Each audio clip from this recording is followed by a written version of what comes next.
2-2 for the first time since 2001. After last night's loss to the Dolphins, New England nearly pulled off the comeback, but this play on fourth down was overturned, being ruled that offensive lineman Cole Strange fell short of the fourth down marker. Shannon, are you surprised they overturned this call? I am shocked they overturned the call because I see nothing that's inconclusive to definitively say that he was short of the line to gain. Also, like in 2001, I don't see a Super Bowl in their future. Remember, they started 0-2 and ended up winning the Super Bowl that year. I don't think that's in the Patriots' future. But when you go back and look at it, okay, on the field, they said first down, Stephen A. How can you go ahead and look at the replay and say, no, he was short of the line to gain? I don't believe they should have overturned that call. All right, we'll keep it going, guys. Now to the NFC. The NFC East was home to some historic comebacks this weekend, starting with the Commanders. Down 21-3 against the Broncos, stormed back to go ahead in the fourth. They survived a last-ditch effort after Russell Wilson's Hail Mary as time expired brought Denver within 2, but they failed to convert the 2 points to secure the 35-33 win for Washington to move to 2-0. Then my Giants shook off a disappointing first half where they were shut out 28-0 by the Cardinals, only to score 31 unanswered points to secure their biggest comeback win since 1949, which was also against the Cardinals, and get their first win of the season. Rex, you're up first. Which squad had the better comeback? Molly, the Giants did, and I'm going to tell you why. First off, the Giants gave up 60 points before they ever scored a single point. I was sitting back going, this is like, oh my goodness, this is the worst ever. And then all of a sudden they came back. I think it spoke volumes about the culture that they have in that building, because they never just gave the white flag. They were like, no. And I started with the head coach. I see how animated he was on the sideline, Brian Daboll. He was fired up. He was all into it. There was no quit whatsoever in that team. And then the next guy I trickled down to was Daniel Jones, and then Saquon Barkley. All of a sudden it's like, no, like, They were like, no, we are going to come back in this thing. There was absolutely one of the greatest comebacks you'll see. And this happens about once every 2 or 3 years that we'll see a comeback like this. Last year we saw it with obviously the Vikings against the Colts, and they went on to have a pretty darn good season. So to me, I 28-0 to the Cardinals. But for them to come back the way they did, I thought it was a fantastic comeback.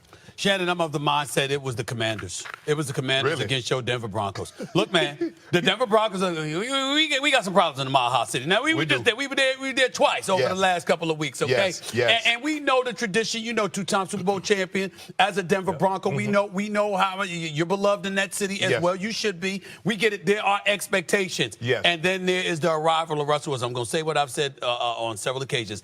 The only thing good that Russell Wilson has brought to the city of Denver is Sierra. I mean, that is just a fact, all right, thus far. Now, obviously, you're looking at Sean Payton, and by the way, this has not been the greatest beginning for him, and I get all of that. You up 21-3. Correct. Not just to a Washington franchise with a corny-ass name like the Commanders. They should have named them the Generals or something else. The name is corny. It's whack. Change it, okay? That's a different subject for another day. But Sam Howell is your quarterback. I'm going to repeat that. Sam Howell. Now, he looked pretty damn good yesterday, okay? So let's give props where props is due. And I'm going to tell you something like this. Today, we're going to talk about this today. Okay. We're going to bring up that name, Eric Bieniemy. 55 points in the first 2 games. Coming back from a 21-3 deficit, okay? You ain't got a single receiver that had 100 yards. Their leading receiver had 54 yards yesterday, okay? Their running back had 87 yards in Brian Robinson Jr., okay? This is what they have, but they come back from a 21-3 deficit.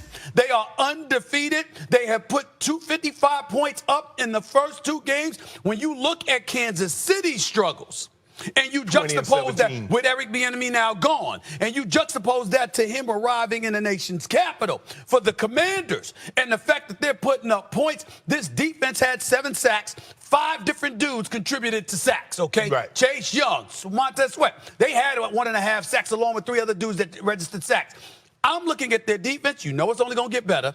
Their offense with Eric Bieniemy leading the way, coming back from a 21-3 deficit on the road, to me, against a Denver Broncos team we had some expectations for, that is bigger to me than the Giants. Before you jump in, Shannon, Commanders averaging over 27 points per game. Meanwhile, the Chiefs 18. The Eric Bieniemy factor. EB has Sam Howell looking like a competent quarterback. Yes. He's playing extremely well. But I'm going to agree with Rex. Think about it. You've been outscored 60-0. It would be so easy, and you're on the road, and you're down 20-0 before you can blink your eyes. It would be so easy to like, man, here we go again. But that's not what they did. Daniel Jones, Saquon says, no, we're not going out like this. And slowly but surely, they started to mount that comeback. And then they score. Now all of a sudden it's 28-7. I'm like, man, they going up and down the field on the Giants.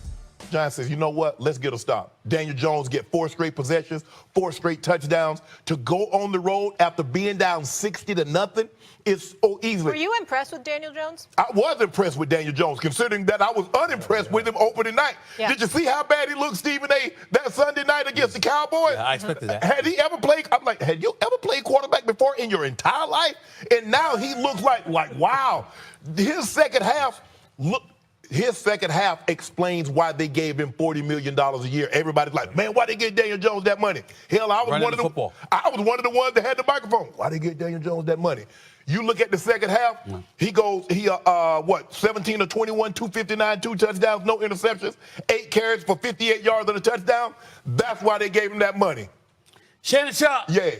Sexy Rexy. Okay, see, I said it, okay? I said it once. You get it once, okay? All right, I ain't gonna say it again.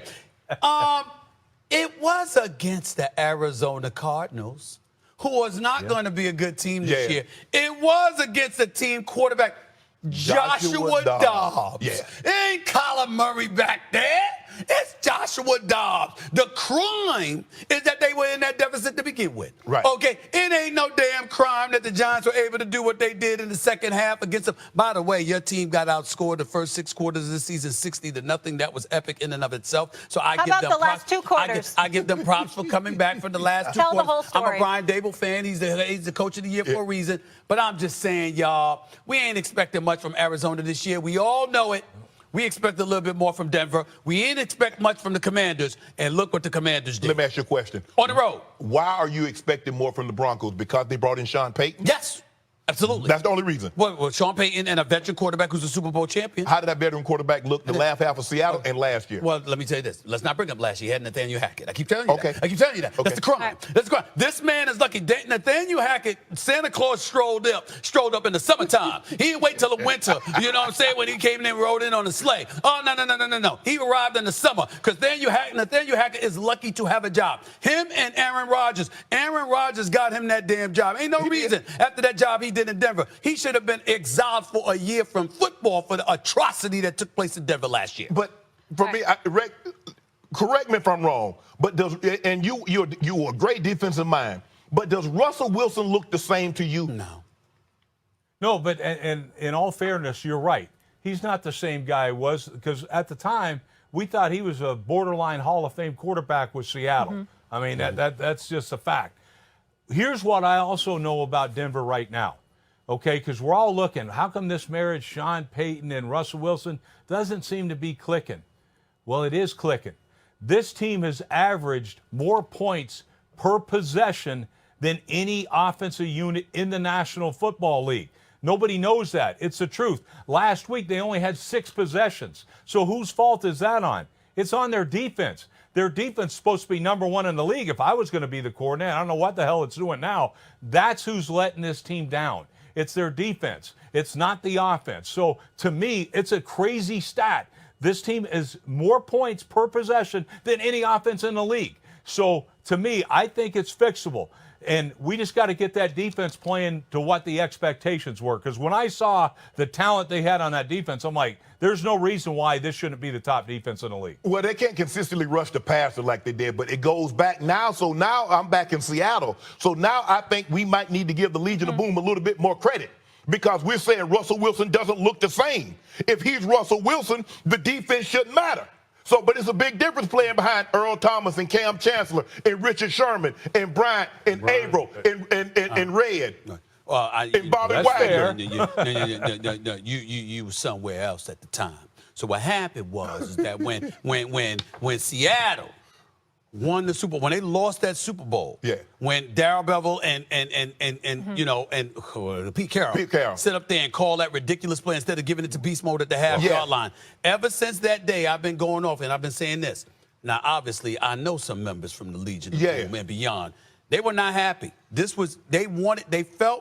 Folks felt like Seattle wanted Russell Wilson to be the hero. Yes. Yep. Instead of honoring the Legion of Boom and what they bring to the table and beast mode. Right. And that completely eviscerated Yeah. the culture It that ruined it. existed in Seattle. That's what's Right. going on with that, and that's what we know. We got to leave it there. But back with our Stephen earlier A. question so about true. Commanders and Giants. Yes, absolutely. Hold on, I just want to give an update. Stephen did A. say so something. right, Thank you. so true, Thank you very etc. much. I It's just very want to important, give very an important. update on Saquon Sexy Rex, Barkley. he deserves that. That's it. Saquon is having an MRI today. They're hoping it's a regular ankle sprain, not a high ankle sprain, because remember, they got a short turnaround. They play Thursday in San Francisco, so inopportune timing.